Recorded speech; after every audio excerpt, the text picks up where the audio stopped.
जो चीज पढ़ेंगे वो होगी साधन बाजार के बारे में। आइए आज का लेक्चर स्टार्ट करते हैं। सबसे पहले साधन बाजार क्या होते हैं इसके बारे में चर्चा करते हैं। कोई भी प्लेटफॉर्म जहां वस्तुओं एवं सेवाओं का क्रय विक्रय संभव हो, बाजार के रूप में जाना जाता है। वस्तुओं एवं सेवाओं के उत्पादन में उत्पत्ति के साधनों की आवश्यकता होती है। वस्तुओं एवं सेवाओं के बाजारों की अर्थव्यवस्था में उत्पत्ति के साधन की अपने बाजार रखते हैं। उत्पत्ति के 4 प्राथमिक साधन। सबसे पहला साधन है भूमि। उत्पत्ति का यह साधन भौतिक इकाई देने वाला होता है। यह एक स्टॉक अवधारणा है। इसमें अर्थव्यवस्था में उपलब्ध कुल भौतिक संसाधन शामिल हैं। भूमि में न केवल जमीन बल्कि वन, जल संपदा, मृदा एवं खनिज संसाधन तथा अन्य भी शामिल की जाती है। साधन बाजार का दूसरा प्राथमिक साधन है श्रम। यह उत्पत्ति का एक अदृश्य साधन है, क्योंकि श्रम सेवाएं श्रमिकों में संबंधित रहती हैं। इन्हें उनसे अलग नहीं किया जा सकता। परिवारों द्वारा उत्पादन के उद्देश्य से किए गए प्रयास, चाहे वे शारीरिक हो या बौद्धिक, श्रम कहलाते हैं। उत्पत्ति का तीसरा साधन होता है पूंजी। यह उत्पत्ति का दिखाई देने वाला साधन है। सभी प्रकार की मशीनें एवं प्लांट, भवन, परिवहन साधन आदि इसका उपयोग उत्पादन में किया जाता है, पूंजी कहलाते हैं। और चौथा साधन होता है उद्यम। वस्तुओं एवं सेवाओं का उत्पादन करने के लिए उत्पादन प्रक्रिया को चलाने एवं संगठित करने वाले व्यक्ति को उद्यमी कहते हैं। उद्यमी की दक्षताएं दिखाई न देने वाला साधन होता है। सामान्यतः परिवार उत्पत्ति के इन कारकों के कमी होते हैं तथा उस पर इनका नियंत्रण होता है। वे इन साधनों को उत्पादकों को बेचते हैं। परिवार श्रम के रूप में अपनी सेवाएं देकर बदले में मजदूरी प्राप्त करते हैं। कुछ परिवारों के कुछ सदस्यों में उद्यम कौशल होता है तथा वे उद्यमी के रूप में कार्य करते हैं। परिवार साधन बाजार में इन साधनों को बेचकर आय अर्जित करते हैं और इस प्रकार उत्पादन प्रक्रिया में सकारात्मक रूप में योगदान देते हैं। अब वो चर्चा करते हैं साधनों की मांग एवं आपूर्ति की अवधारणा के संबंध में। सबसे पहले तो आज हमें बताना पड़ेंगे वो होगी मजदूरी। अर्थशास्त्र में मजदूरी शब्द का प्रयोग संकुचित और विस्तृत दोनों ही अर्थों में किया गया। संकुचित अर्थ में प्रोफेसर बेनहम और जीट ने मजदूरी शब्द का प्रयोग संकुचित अर्थ में किया है। प्रोफेसर बेनहम के शब्दों में मजदूरी मुद्रा के रूप में वह भुगतान है जो समझौते के अनुसार एक स्वामी अपने सेवक को उसकी सेवाओं के बदले में देता है। इसी प्रकार प्रोफेसर जीट ने मजदूरी को इस प्रकार परिभाषित किया है। मजदूरी शब्द का प्रयोग प्रत्येक प्रकार की श्रम की कीमत के अर्थ में नहीं करना चाहिए। इसका अर्थ साहसी द्वारा भाड़े पर प्राप्त किए गए श्रम की कीमत के लिए करना चाहिए। इन दोनों परिभाषाओं को पढ़ने के बाद हम स्पष्ट रूप से कह सकते हैं कि संकुचित अर्थ में मजदूरी का भुगतान केवल द्रव्य के रूप में ही दिया जाता है। और दूसरा, मजदूरी न केवल भाड़े के रूप में इन मजदूरों को दी जाती है, वरन मनुष्य जो स्वतंत्र रूप से अपना कार्य करते हैं और जो किसी के यहाँ नौकर नहीं है, जैसे डॉक्टर, वकील, व्यापारी आदि, उन्हें जो पुरस्कार मिलता है उसे भी मजदूरी कहते हैं। इन दोनों दोषों के कारण ही आधुनिक अर्थशास्त्रों में मजदूरी की संकुचित परिभाषाओं को सही नहीं माना है और मजदूरी शब्द का प्रयोग विस्तृत दृष्टिकोण के माध्यम से किया है। विस्तृत दृष्टिकोण के अंतर्गत मार्शल के अनुसार श्रम की सेवा के लिए दी गई कीमतें मजदूरी। सेलिंगमैन के अनुसार श्रम का वेतन मजदूरी। इन परिभाषाओं के आधार पर यह कहा जा सकता है कि विस्तृत अर्थ में मजदूरी के अंतर्गत 3 प्रकार के श्रमिकों की सेवाओं का पारितोषिक दिया गया। पहले वे श्रमिक हैं जो अपना शारीरिक अथवा मानसिक श्रम बेचते हैं। दूसरे वे श्रमिक हैं जो स्वतंत्र कर्मचारी होते हैं, जो अपनी सेवाओं का शुल्क लेते हैं, जैसे डॉक्टर और वकील आदि। और तीसरा, व्यवसायी और प्रबंधक, जो अपने व्यवसाय की देखरेख स्वयं करते हैं। इस प्रकार मजदूरी की परिभाषा इन शब्दों में दी जा सकती है। मजदूरी एक प्रकार का पुरस्कार है जो मनुष्य को परिश्रम के बदले में दिया जाता है, चाहे वह प्रति घंटा, प्रतिदिन और समयानुसार दिया जाए तथा उसका भुगतान मुद्रा या वस्तु या दोनों के रूप में हो। संक्षेप में श्रम के प्रयोग के लिए दी गई कीमत मजदूरी कहलाती है। अब हम लोग चर्चा करते हैं मजदूरी के प्रकार के लिए। सबसे पहला इसका जो प्रकार है वो है मौद्रिक या नगद, और दूसरा है वास्तविक या असल मजदूरी। पहले हम चर्चा करते हैं मौद्रिक या नगद मजदूरी की। मौद्रिक मजदूरी से अभिप्राय मुद्रा के रूप में मिलने वाली मजदूरी से होता है। दूसरे शब्दों में, किसी मजदूर को उसके श्रम के बदले में मुद्रा के रूप में जो पारिश्रमिक दिया जाता है उसे नगद मजदूरी कहते हैं। उदाहरण के लिए, यदि किसी मजदूर को 8 घंटे प्रतिदिन काम करने के बदले 300 रुपये साप्ताहिक मिलता है तो यह उसकी नगद मजदूरी कहलाएगी। मजदूर नगद मजदूरी इसलिए स्वीकार करता है क्योंकि मुद्रा के बदले में आवश्यकता अनुसार कोई भी वस्तु या सेवा खरीदी जा सकती है। और दूसरा इसका जो प्रकार होता है वो होता है वास्तविक या असल मजदूरी। वास्तविक मजदूरी का तात्पर्य नगद मजदूरी की उस क्रय शक्ति से जो वस्तुओं और सेवाओं को क्रय करती है, और ऐसी मजदूरी में उन वस्तुओं और सेवाओं की मात्रा को भी सम्मिलित कर लिया जाता है जो नकद मजदूरी के अतिरिक्त मिल जाती है, जैसे निःशुल्क रहने के लिए मकान या कम कीमत पर राशन की सुविधा। तो वास्तविक मजदूरी बराबर नकद मजदूरी प्लस अन्य सुविधा। अब असल मजदूरी के संबंध में विभिन्न अर्थशास्त्रियों की जो परिभाषाएं दी हैं उनको हम लोग चर्चा में लेते हैं।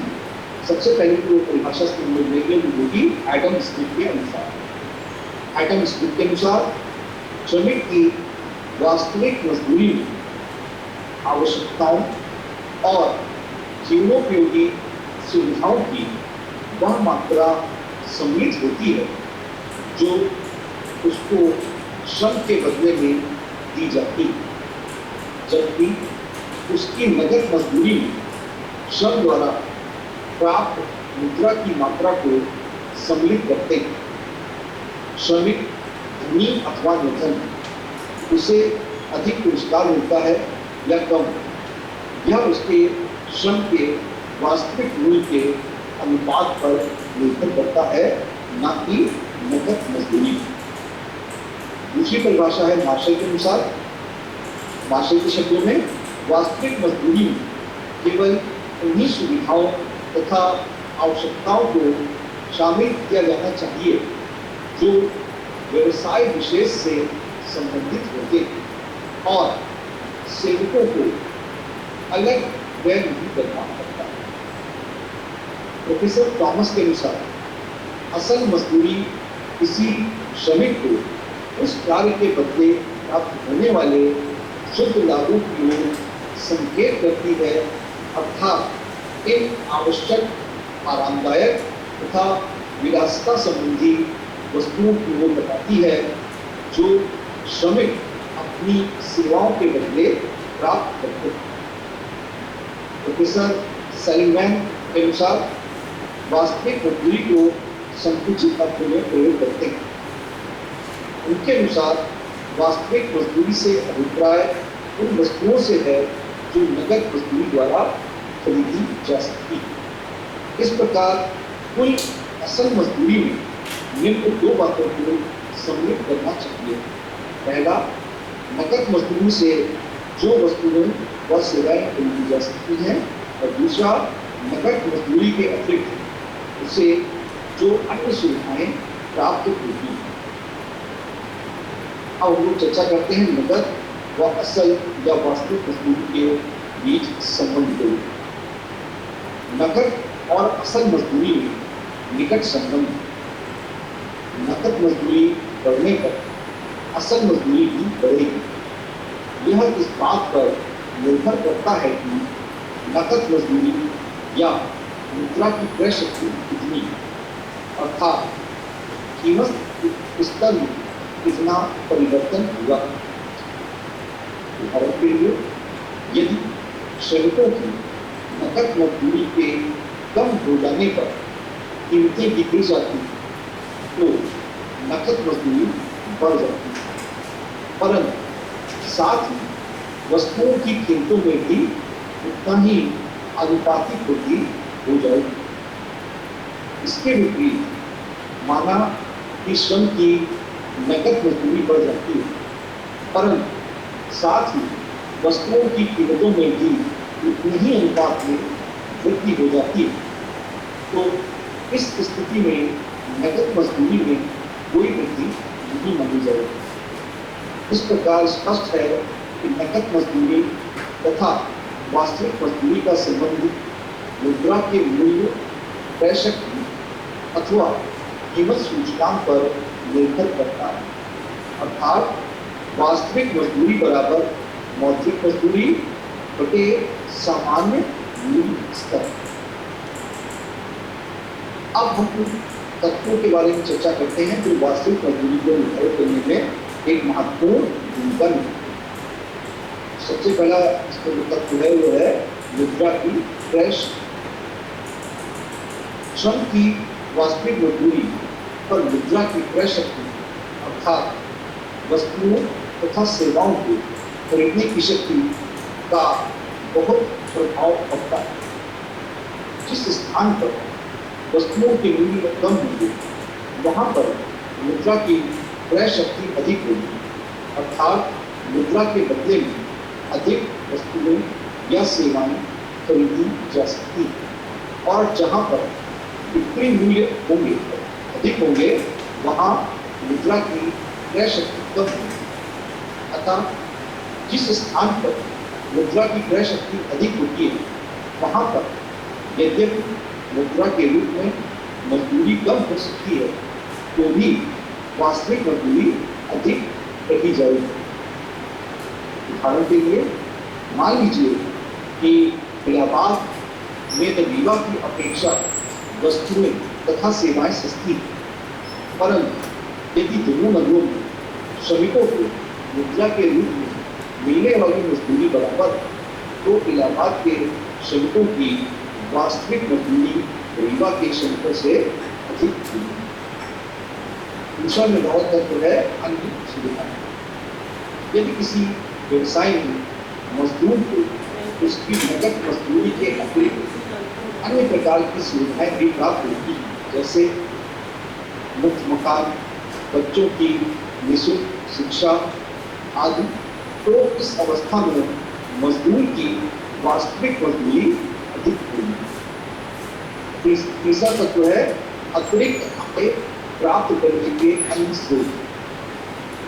यदि किसी व्यवसाय में श्रमिकों को अपना नियमित कार्य संपादन करने के बाद आय प्राप्त करने की कोई अन्य सुविधा प्राप्त हो तो निश्चय ही उसकी वास्तविक मजदूरी अधिक होगी। उदाहरण के लिए, यदि किसी प्राध्यापक को प्राइवेट ट्यूशन करने की सुविधा है अथवा टाइपिस्ट को अतिरिक्त समय काम करने की छूट है, तो ऐसी स्थिति में इसकी सहायक सुविधा के कारण इसकी आय बढ़ जाएगी। चौथा मूलभूत तत्व है कार्य का प्रभाव। यदि कार्य अरुचिकर, शरीर को थकाने वाला, जीवन को कम करने वाला और जोखिमपूर्ण तो नकद मजदूरी अधिक होने पर भी वास्तविक मजदूरी कम होती है। जैसे शीशे के कारखाने में भट्टी पर कार्य करने वाले श्रमिकों की आयु जहरीली गैसों के प्रभाव से कम हो जाती है। अतः यहाँ पर अन्य कार्यों की तुलना में समान नकद मजदूरी रहने पर भी वास्तविक मजदूरी कम होती है। इसके विपरीत अध्यापक, डॉक्टर और वकील के कार्य अपेक्षाकृत कम जोखिम रहित व सूचिकर होते हैं। इसलिए यहाँ पर नकद मजदूरी कम होने पर भी वास्तविक मजदूरी अधिक होती है। अगला तत्व है कार्य की दशा। जिस व्यवसाय में कार्य करने की दशाएं अच्छी होती तथा मालिक का व्यवहार अच्छा रहता है, वहाँ पर श्रमिकों को चाहे नकद मजदूरी इतनी ही मिलती है जितनी की अन्य व्यवसायों में। जहाँ पर काम करने की दशाएं अच्छी नहीं तो भी उनकी वास्तविक मजदूरी अधिक रही जाएगी। अगला तत्व कार्य की नियमितता। जहाँ पर कर्मचारियों की नौकरी इस प्रकार की कि वर्ष में कुछ महीने ही उनको कार्य मिल पाता है, तो उसकी वास्तविक मजदूरी उस कर्मचारी की अपेक्षा कम होगी जिसको वर्ष भर लगातार काम मिलता है, यद्यपि उसकी नकद मजदूरी कम है। अगला तत्व है कार्य की अवधि। जिस व्यवसाय में मजदूरों को कम काम करना पड़ता है तथा छुट्टियां अधिक मिलती हैं, उनमें वास्तविक मजदूरी अधिक हो जाती है। उदाहरण स्वरूप 1% की वास्तविक मजदूरी एक डिप्टी कलेक्टर की वास्तविक मजदूरी से अधिक होती है। अगला तत्व विश्व में उन्नति की आशा। यदि किसी व्यवसाय या स्थान पर पदोन्नति या प्रगति की संभावना रहती है, तो श्रमिकों में मानसिक संतोष के कारण नकद मजदूरी कम रहने पर भी वास्तविक मजदूरी अधिक होती है। अगला तत्व है व्यवसायिक व्यय।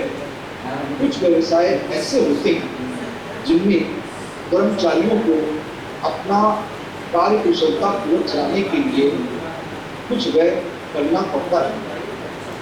उदाहरण के लिए, एक प्रोफेसर और वकील को अपना पेशा अच्छी तरह चलाने के लिए किताबों और पत्रिकाओं पर काफी व्यय करना पड़ता है, किंतु एक साधारण श्रमिक को इस प्रकार का व्यय नहीं करना पड़ता और एक साधारण श्रमिक को इस प्रकार के व्यावसायिक व्यय के को नकद मजदूरी से घटाना आवश्यक हो जाता है।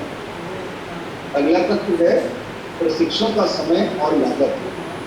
कुछ व्यवसाय ऐसे होते हैं जिन्हें सीखने में अधिक समय और खर्च लगता है, जैसे डॉक्टर, इंजीनियर आदि के काम।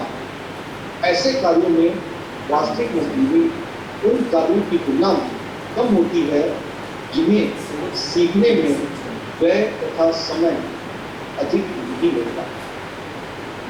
अगला तत्व है आश्रितों को रोजगार। कुछ व्यवसाय व कार्य ऐसे होते हैं जिनमें मजदूर अपने अलावा अपने परिवार के लोगों को भी रोजगार दिलाने में समर्थ होते हैं। जैसे कपड़े के कारखाने में श्रमिकों की स्त्रियों तथा बच्चों को भी सुगमतापूर्वक कार्य मिल जाता है। अतः इनमें कार्य करने वाले मजदूरों की वास्तविक आय भी अधिक होती है। अगला तत्व सामाजिक सम्मान। जिस काम को करने में समाज में अपेक्षाकृत अधिक सम्मान व प्रतिष्ठा होती है, जैसे अध्यापक का कार्य, जिसमें वास्तविक मजदूरी भी अधिक होती है। अगला तत्व है व्यापार की दशा। वास्तविक मजदूरी व्यापार की दशा पर निर्भर करती है। मुद्रा, प्रसाद, समय, नगद मजदूरी करने पर भी वास्तविक मजदूरी ही कम रहती है, क्योंकि अनुपात में मौखिक आय की जो वृद्धि होती है उसमें कभी अधिक अनुपात में मूल्य स्तर में भी वृद्धि हो जाती है। इसलिए कहा जाता है कि मजदूरी सदा मूल्य स्तर के नीचे रहती है। इसके विपरीत मुद्रा संकुचन में मुद्रा की क्रय शक्ति अधिक हो जाने के कारण वास्तविक मजदूरी अधिक हो जाती है। अब हम चर्चा करते हैं मजदूरी में अंतर भिन्नता के कारण को।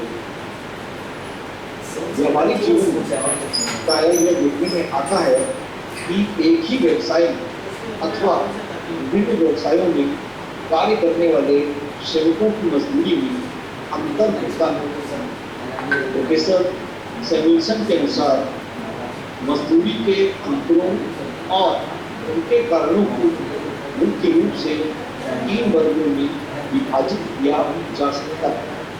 पहला वर्ग श्रम बाजार में प्रतियोगी समूह का पाया जाना। श्रम बाजार में मजदूरी करने वाले लोगों को अलग अलग वर्ग होते हैं, जिनमें मानसिक और शारीरिक लोग तथा शिक्षा एवं प्रशिक्षण की दृष्टि से अंतर होता है। प्रत्येक वर्ग के श्रमिक की मजदूरी उनके उस वर्ग के अंतर्गत मांग और पूर्ति पर निर्भर करती है। कुछ अर्थशास्त्रियों ने श्रमिकों को 4 वर्गों में बांटा है। पहला वर्ग साधारण आमदनी के श्रमिक, दूसरा वर्ग अर्धकुशल श्रमिक, तीसरा वर्ग कुशल तथा शिक्षित श्रमिक और चौथा वर्ग उच्च शिक्षा प्राप्त योग्य और व्यवसाय का प्रबंध करने की योग्यता रखने वाले श्रमिक, जैसे इंजीनियर, डॉक्टर, वकील तथा उच्च योग्यता प्राप्त व्यवस्थापक एवं प्रबंधक।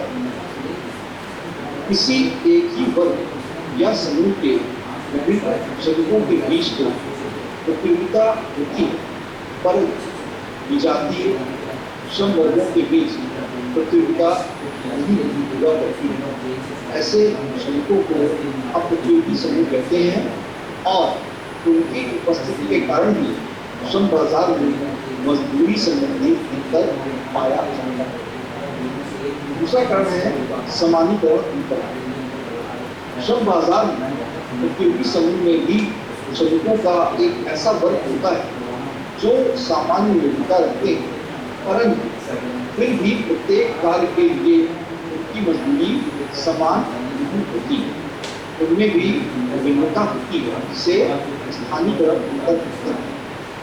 कुछ व्यवसायों में श्रमिक गैर मौद्रिक लाभों के कारण अधिक आकर्षक होते हैं, परंतु जिन व्यवसायों में अमौद्रिक लाभ बिल्कुल नहीं या कम होता है, उनमें श्रमिक कम आकर्षित होते हैं।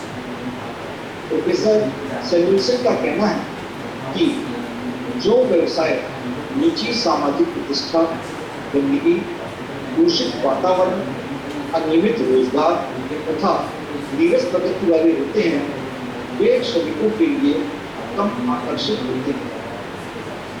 ऐसे व्यवसायों में श्रमिकों को आकर्षित करने के लिए ऊंची मजदूरी देनी पड़ती है। इसके विपरीत रुचिकर एवं अन्य कार्यों को करने के लिए अनेक श्रमिक सदैव तत्पर रहते हैं, जिसके कारण उनकी मजदूरी सदैव नीची रहती है। गैर मौद्रिक कारणों के अंतर्गत निम्न बातों को सम्मिलित किया जाता है। पहला, प्रशिक्षण व्यय का अंतर। विभिन्न व्यवसायों में कार्य करने के लिए अलग अलग प्रशिक्षण की आवश्यकता पड़ती है और भिन्न भिन्न व्यवसायों के लिए कार्य सीखने पर समान व्यय नहीं होता। अतः जिन व्यवसायों में श्रमिकों को प्रशिक्षण पर अधिक व्यय करना पड़ता है, उनमें श्रमिकों की मजदूरी अपेक्षाकृत अधिक होती है। दूसरा अंतर, व्यवसायिक गतिशीलता का अभाव। श्रमिकों में व्यवसायिक गतिशीलता कम होती है, क्योंकि बहुधा वे एक प्रकार के कार्य को छोड़कर दूसरे कार्य में जाना कम पसंद करते हैं। फलस्वरूप विभिन्न व्यवसायों में मजदूरी की भिन्न भिन्न दर बने रहती है। तीसरा कारण, व्यवसायों का प्रभाव। जो व्यवसाय सरल व रुचिकर होते हैं, उनमें श्रम की पूर्ति अधिक होने के कारण मजदूरी कम ही होती है। इसके विपरीत नीरस, अरुचिकर और जोखिमपूर्ण कार्यों में मजदूरी अधिक रहती है। व्यवसायों का स्थायीकरण। जो व्यवसाय मौसमी होते हैं या जिनमें कार्य बहुत कम समय के लिए किया जाता है, उनमें श्रमिक तभी कार्य करने के लिए तैयार होते हैं जब मजदूरी स्थायी व्यापारों की तुलना में अधिक होती है। पांचवा अंतर, कार्य की अवधि। जिन व्यवसायों में श्रमिकों को अधिक घंटे कार्य करना पड़ता है तथा छुट्टियां कम मिलती हैं, उनमें साधारणतः मजदूरी की दरें उन व्यवसायों की अपेक्षा अधिक होती हैं जिनमें कार्य कम और छुट्टियां अधिक होती हैं। छठा अंतर, अतिरिक्त सुविधाएं। कुछ व्यवसायों में मजदूरों के अलावा अन्य प्रकार की सुविधाएं जैसे मुफ्त मकान, मुफ्त चिकित्सा आदि की सुविधा भी उपलब्ध रहती है। इस प्रकार के व्यवसायों में मजदूरी की दर भी अपेक्षाकृत कम रहती है। उन्नति की आशा। जिन व्यवसायों में उन्नति की आशा अधिक रहती है, वहाँ श्रमिक नीची मजदूरी की दर पर भी कार्य करने के लिए तत्पर हो जाते हैं। और नवा अंतर है सामाजिक प्रतिष्ठा। सम्मानित व्यवसाय में मजदूरी की दरें कुछ कम होती है, क्योंकि इनमें कार्य करने वाले लोगों का समाज में काफी सम्मान होता है, जिसके कारण वे कम मजदूरी पर कार्य करने को तत्पर हो जाते हैं। अगला अंतर, असमानीकरण का अंतर। जब एक ही व्यवसाय अथवा एक समान कार्यों में लगे हुए श्रमिकों को अलग अलग मजदूरी मिलती है, तो इसे असमानीकरण अंतर कहते हैं। असमानीकरण अंतर दो प्रकार के होते हैं। बाजार की अपूर्णताएं, श्रमिकों का गुणात्मक अंतर। सबसे पहले हम चर्चा करते हैं बाजार की अपूर्णताओं पर। बाजार की अपूर्णताओं के कारण भी एक व्यवसाय में अथवा एक ही प्रकार के कार्य करने वाले श्रमिकों को अलग अलग मजदूरी मिलती है। बाजार में एकाधिकार तत्व, सरकारी हस्तक्षेप व अन्य बातें बाजार की अपूर्णता को जन्म देती है। कुछ प्रमुख बाजार अपूर्णताएं इस प्रकार हैं। पहला पॉइंट इसमें, यदि किसी व्यवसाय में शक्तिशाली श्रम संघ श्रमिकों में एकाधिकार की स्थिति तथा न्यूनतम मजदूरी अधिनियम की उपस्थिति है, तो उनमें अपेक्षाकृत अधिक मजदूरी होगी। दूसरा अंतर, श्रमिकों में भौगोलिक एवं व्यवसायिक गतिशीलता कम होती है, क्योंकि प्रायः वे एक स्थान से दूसरे स्थान तथा एक व्यवसाय से दूसरे व्यवसाय में जाना पसंद नहीं करते, भले ही वहाँ अधिक मजदूरी मिलती है। तीसरा, श्रमिकों की सामाजिक गतिशीलता भी होती है। श्रमिकों को जाति, वंश आदि के कारण रोजगार प्राप्त करने में कठिनाई होती है। जाति, वंश के आधार पर उन्हें एक ही प्रकार के कार्य करने के लिए अपेक्षाकृत कम मजदूरी मिलती है। और अब हम लोग चर्चा करते हैं श्रमिकों का गुणात्मक अंतर को। श्रमिकों की अपूर्णताओं के अनुपस्थित होने पर भी श्रमिकों की मजदूरियों में अंतर बना रहता है, जिसका मुख्य कारण श्रमिकों में गुणात्मक अंतर पाया जाता है। जब श्रमिकों में योग्यता में अंतर पाया जाता है, तब श्रमिकों की योग्यता में अंतर होने के कारण उनकी मजदूरियों में भी अंतर का होना अत्यंत वास्तविक। अतः जिन व्यवसायों में श्रमिकों की कार्य कुशलता अधिक होगी, वहाँ उनको अपेक्षाकृत अधिक मजदूरी मिलती है, क्योंकि उत्पादक श्रमिकों की कार्य कुशलता अधिक होगी, वहाँ उनको अपेक्षाकृत अधिक मजदूरी मिलेगी। यहाँ उल्लेखनीय कि यदि बाजार की अपूर्णताओं को समाप्त कर दिया जाए तो उनमें विभिन्न व्यवसायों में मजदूरी दर की समानता को लाई जा सकती है, परंतु श्रमिकों की योग्यताओं में अंतर बने रहने के कारण एक ही व्यवसाय में मजदूरियों का अंतर फिर भी बना रहेगा, क्योंकि श्रमिकों की योग्यताओं का अंतर पूरी तरह से समाप्त नहीं किया जा सकता। स्त्रियों की कम मजदूरी होने के कारण इस विषय में अब हम लोग चर्चा करेंगे। साधारणतः एक ही प्रकार के श्रम के लिए एक पुरुष श्रमिक की मजदूरी स्त्रियों की तुलना में अधिक होती है। स्त्रियों को कम मजदूरी मिलने के कारण इस प्रकार, पहला कारण, पुरुषों की तरह स्त्रियों में शिक्षा एवं प्रशिक्षण का अभाव रहता है, जिससे उन्हें पुरुषों की अपेक्षा कम मजदूरी मिलती है। दूसरा, औसत रूप में पुरुषों की तुलना में स्त्रियां अपने घर से दूर जाकर कार्य करना पसंद नहीं करती। अतः स्थानीय व्यवसायों में उनकी मांग की अपेक्षा पूर्ति अधिक होने के कारण भी उनकी मजदूरी कम रहती है। तीसरा अंतर, स्त्रियां केवल कुछ व्यवसायों में ही इनके गिने चुने कार्य करती हैं। इन व्यवसायों में उनकी मांग की अपेक्षा पूर्ति अधिक होने के कारण उनको कम मजदूरी प्राप्त होती है।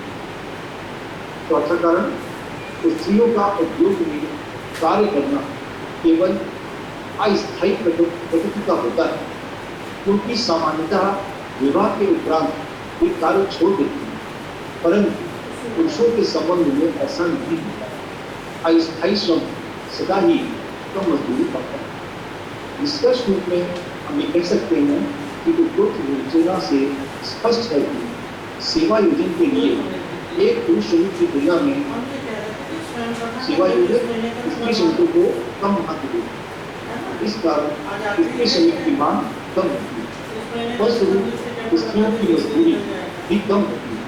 परंतु आधुनिक युग में जबकि विभिन्न देशों के संविधान में समानता के सिद्धांत को अपनाया गया है और जब समान कार्य के लिए समान मजदूरी का सिद्धांत प्रचलित है, तो न्याय की दृष्टि से स्त्री और पुरुषों की मजदूरी में अंतर नहीं होना चाहिए। अब हम लोग उन सिद्धांतों की चर्चा करते हैं जिनके आधार पर मजदूरी का निर्धारण किया गया। अर्थशास्त्र श्रम की कीमत को मजदूरी कहता है। कीमत निर्धारण का सामान्य सिद्धांत उसके अनुसार किसी वस्तु की कीमत उसकी मांग तथा पूर्ति द्वारा निर्धारित होती है। मजदूरी के निर्धारण पर लागू होना चाहिए, परंतु प्रोफेसर रोबर्टस्टाइड के अनुसार श्रम की इन विशेषताओं के कारण मजदूरी निर्धारण के लिए पृथक सिद्धांत की आवश्यकता पड़ती है। पहला कारण, श्रम को श्रमिक से पृथक नहीं किया जा सकता, अतः मजदूरी निर्धारण में मानवीय तत्वों को ध्यान में रखना आवश्यक है। दूसरा, श्रम की मांग श्रम की उपयोगिता के कारण नहीं बल्कि उसकी उत्पादकता के कारण होती है, अतः मांग के लिए विशेष अध्ययन की आवश्यकता होती है। तीसरा कारण, श्रम की पूर्ति सामान्यतः अन्य वस्तुओं की पूर्ति से अलग होती है। यह कीमत या मजदूरी बढ़ने पर कम हो जाती है। चौथा कारण, श्रम बाजार पर कई प्रकार के संस्थागत तत्वों का भी प्रभाव पड़ता है जो वस्तु बाजार में नहीं पड़ता। अब हम चर्चा करते हैं मजदूरी को निर्धारित करने वाले प्रमुख सिद्धांतों के बारे में। मजदूरी को निर्धारित करने वाले प्रमुख सिद्धांतों में निम्नलिखित सिद्धांत सम्मिलित हैं। सबसे पहला सिद्धांत है जीवन निर्वाह अथवा मजदूरी का योग सिद्धांत। दूसरा सिद्धांत है जीवन स्तर मजदूरी सिद्धांत। तीसरा सिद्धांत है मजदूरी कोष सिद्धांत। चौथा सिद्धांत है अवशिष्ट अधिकारी सिद्धांत। पांचवा सिद्धांत है मजदूरी का सीमांत उपयोगिता या उत्पादकता सिद्धांत। और छठा सिद्धांत है मजदूरी निर्धारण का आधुनिक सिद्धांत। सबसे पहले हम चर्चा करते हैं जीवन निर्वाह अथवा मजदूरी के लौ सिद्धांत के बारे में। इस सिद्धांत का प्रतिपादन 18वीं शताब्दी में प्रकृतिवादी अर्थशास्त्रियों ने किया था। जर्मनी के अर्थशास्त्रियों तथा उनके समर्थकों ने इस सिद्धांत को मजदूरी का लौ सिद्धांत था। इस सिद्धांत के अनुसार श्रमिकों की मजदूरी उनके जीवन निर्वाह स्तर से सीमित होती है। यह स्पष्ट नहीं है कि जीवन निर्वाह का स्तर वास्तविक अर्थ में क्या है। इसका अर्थ वह मजदूरी हो सकती है जिससे वह अपने परिवार को जीवित रख सकता है। इस सिद्धांत के अनुसार दीर्घकाल श्रमिकों की मजदूरी न तो जीवन निर्वाह स्तर से नीचे और न ही उसके ऊपर हो सकती है, क्योंकि जीवन निर्वाह स्तर से कम मजदूरी होने पर श्रमिकों की पूर्ति कम हो जाएगी और वह अपने परिवार का पालन नहीं कर सकेगा, जिससे श्रमिकों की मृत्यु दर अधिक होगी और श्रमिकों की पूर्ति कम हो जाएगी और अंततः उसकी मजदूरी बढ़ने लगेगी। यह क्रम उस समय तक चलेगा जब तक कि मजदूरी दर बढ़ते बढ़ते पुनः जीवन निर्वाह स्तर के बराबर नहीं आ सकती। इसके विपरीत यदि मजदूरी जीवन निर्वाह स्तर से अधिक है तो वे आर्थिक समानता का अनुभव करेंगे, परिवार में वृद्धि होगी व श्रम की पूर्ति बढ़ेगी और अंततः मजदूरी घटने लगेगी। यह क्रम उस समय तक चलता रहेगा जब तक कि मजदूरी जीवन निर्वाह स्तर के बराबर नहीं की जाती। अब इस चर्चा के माध्यम से हम ये स्पष्ट कर सकते हैं कि यह सिद्धांत दो मान्यताओं पर आधारित है। पहला सिद्धांत, कृषि के क्षेत्र में सदा क्रमागत उत्पादन ह्रास नियम क्रियाशील होता है, जिससे खाद्य सामग्री के उत्पादन में वृद्धि नहीं हो सकती। और दूसरा, जनसंख्या की प्रगति सदा बढ़ने की होती है। इस सिद्धांत से संबंधित कुछ आलोचनाएं हैं, इसकी भी लोग चर्चा करते हैं। इस सिद्धांत की प्रमुख आलोचनाएं इस प्रकार हैं। पहली आलोचना, इस सिद्धांत से यह स्पष्ट नहीं होता कि जीवन निर्वाह क्या है। दूसरा, यह गलत है कि जब श्रमिकों की मजदूरी बढ़ती है तो उसके साथ ही श्रमिकों की पूर्ति में भी वृद्धि हो जाती है, क्योंकि अनुभव ने यह स्पष्ट कर दिया है कि जीवन स्तर में वृद्धि हो जाने पर जन्म दर कम हो जाती है। तीसरा, इस सिद्धांत के अनुसार एक विशेष स्थान पर श्रमिकों के जीवन स्तर समान होने के कारण सभी श्रमिकों की मजदूरी समान होनी चाहिए, परंतु व्यावहारिक जीवन में एक ही व्यवसाय में विभिन्न प्रकार के श्रमिकों की मजदूरी भिन्न होती है। चौथा, यह सिद्धांत एक पक्षी है, क्योंकि सिद्धांत केवल मांग की ओर कुछ अधिक ध्यान नहीं देता। वास्तव में यदि श्रम की मांग अधिक है तो मजदूरी भी जीवन स्तर से अधिक हो जाएगी। पांचवा, इस सिद्धांत में नैतिकता का समावेश नहीं होता है, क्योंकि प्रत्येक श्रमिक को, चाहे वह कुशल हो अथवा अकुशल, जीवन निर्वाह के स्तर के आधार पर समान मजदूरी दी जाती है और मनुष्य के होने के नाते श्रमिकों को केवल उतनी ही मजदूरी देनी चाहिए जिससे वह केवल जीवित रह सके। किसी भी आधार पर न्यायोचित नहीं कहा जा सकता। दूसरा सिद्धांत जो लोग चर्चा करेंगे वो है जीवन स्तर मजदूरी का सिद्धांत। यह सिद्धांत जीवन निर्वाह का एक संशोधित तथा सुधरा हुआ ही रूप है। इस सिद्धांत के अनुसार मजदूरी श्रमिकों की निपुणता, कार्यकुशलता से संबंधित है, इसलिए इस तरह की मजदूरी हमेशा जीवन निर्वाह से अधिक होगी। इसके अंतर्गत मजदूरी का निर्धारण केवल अनिवार्य आवश्यकताओं के आधार पर नहीं होता, वरन इसके अंतर्गत मजदूरों के लिए शिक्षा, मनोरंजन आदि भी सम्मिलित है, जिनके उपयोग का श्रमिक आदि हो गया है। इस प्रकार जीवन स्तर के अनुसार मजदूरी उस धनराशि के तुल्य होनी चाहिए जो किसी श्रमिक के उस जीवन स्तर को बनाए रखने के लिए पर्याप्त हो, जिसका वह वर्ग आदि हो गया है। यदि मजदूरी की दर इस राशि से कम है तो श्रमिकों की पूर्ति कम होगी। इसके विपरीत यदि मजदूरी की दर उससे अधिक है तो पूर्ति बढ़ेगी।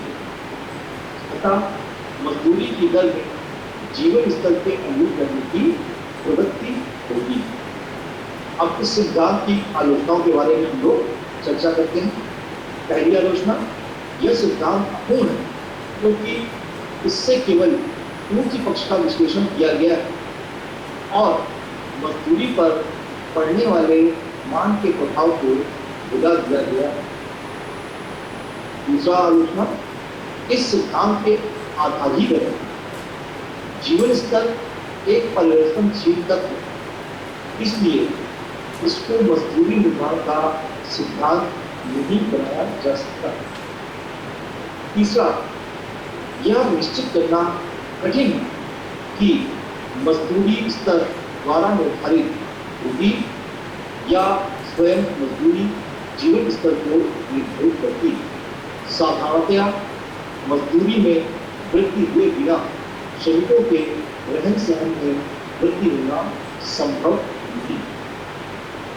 अब लोग तीसरे सिद्धांत की चर्चा करते हैं जो कि है मजदूरी कोष का सिद्धांत। इस सिद्धांत को जन्म देने का श्रेय प्रोफेसर एडम स्मिथ को, उसके पश्चात रिकार्डो और माल्थस ने इस सिद्धांत का समर्थन किया, परंतु इसकी पूर्ण रूपेण व्याख्या प्रोफेसर जे.एस. मिल के द्वारा की गई। इस सिद्धांत के अनुसार मजदूरी दो बातों पर निर्भर करती है। पहला, मजदूरी कोष।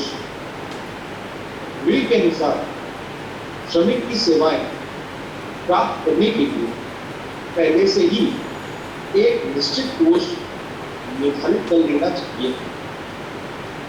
प्रत्येक व्यवसायी उत्पत्ति के विभिन्न साधनों को प्राप्त करने के लिए प्रत्येक साधन के लिए व्यवस्था करता है। इस कोष से अधिक मजदूरी श्रमिकों को उपलब्ध नहीं हो सकती, अतः यह कोष जितना ही अधिक होगा श्रमिकों की मजदूरी भी उतनी अधिक होगी। दूसरा, मजदूरों की संख्या। मजदूरी कोष तो निश्चित रहता है और श्रमिकों को उसी कोष से मजदूरी दी जाती है। इसलिए श्रमिकों की संख्या जितनी ही कम होगी उतनी ही मजदूरी अधिक होगी। इसके विपरीत यदि श्रमिकों की संख्या अधिक है तो प्रत्येक को इस कोष से कम मजदूरी प्राप्त हो सकेगी। मिल के शब्दों में मजदूरी की मांग एवं पूर्ति अथवा जैसा कि कहा जाता है पूंजी व जनसंख्या के बीच अनुपात पर निर्भर होती है। मजदूरी कोष को मजदूरों की संख्या से भाग देने पर मजदूरी की दर निश्चित हो जाती है। तो मजदूरी की दर बराबर मजदूरी कोष बटे मजदूरों की संख्या। अब इस सिद्धांत को एक उदाहरण द्वारा हम लोग और स्पष्ट कर लेते हैं। उदाहरण के लिए मान लीजिए किसी अवधि विशेष में कुल उत्पत्ति संख्या 20,000 करोड़ रुपए और उसका विभाजन इस प्रकार किया जाता है। लगान रुपए 6,000 करोड़, मजदूरी निधि रुपए 10 लाख करोड़, ब्याज और व्यय रुपए 4,000 करोड़। इस उदाहरण से स्पष्ट कि उत्पादक के लिए मजदूरी कोष के रूप में 10,000 करोड़ रुपए रखा है। यदि काम पर लगे हुए श्रमिकों की 100 करोड़ संख्या है तो प्रत्येक मजदूर को 100 रुपए मजदूरी मिलेगी। परंतु यदि संख्या बढ़कर 125 करोड़ हो जाती है तो प्रत्येक श्रमिक को 80 रुपए मजदूरी मिलेगी। इसके विपरीत यदि मजदूरों की संख्या घटकर 50 करोड़ हो जाती है तो प्रत्येक को 200 रुपए मजदूरी मिलेगी। इस प्रकार मजदूरी की दर मजदूरी कोष और मजदूरों की संख्या पर निर्भर करती है। अब इस सिद्धांत से संबंधित कुछ आलोचनाएं हैं जिसके बारे में हम लोग चर्चा करते हैं। सबसे पहला आलोचना है मजदूरी कोष का विस्तार गलत है, क्योंकि आय का ऐसा कोई भाग पहले से ही निश्चित नहीं होता जो श्रमिकों को देने के लिए हो। दूसरा, मजदूरी कोष एक निश्चित रकम नहीं हो सकती क्योंकि वह श्रमिकों की अधिक या कम मांग के अनुसार बढ़ सकती है। तीसरा, इस सिद्धांत के अनुसार मजदूरी कोष निश्चित होने के कारण यदि व्यवसाय में श्रमिकों की मजदूरी बढ़ जाती है तो अन्य उद्योगों में श्रमिकों की मजदूरी में भी कमी हो जाएगी। परंतु यह विचार वास्तविक नहीं, क्योंकि जब किसी एक व्यवसाय में श्रमिकों की मजदूरी बढ़ती है तो साथ साथ अन्य व्यवसायों में भी मजदूरी बढ़ने लगती है। चौथी आलोचना, यह सिद्धांत यह बताने में असमर्थ कि विभिन्न प्रकार के उद्योगों तथा विभिन्न स्थानों पर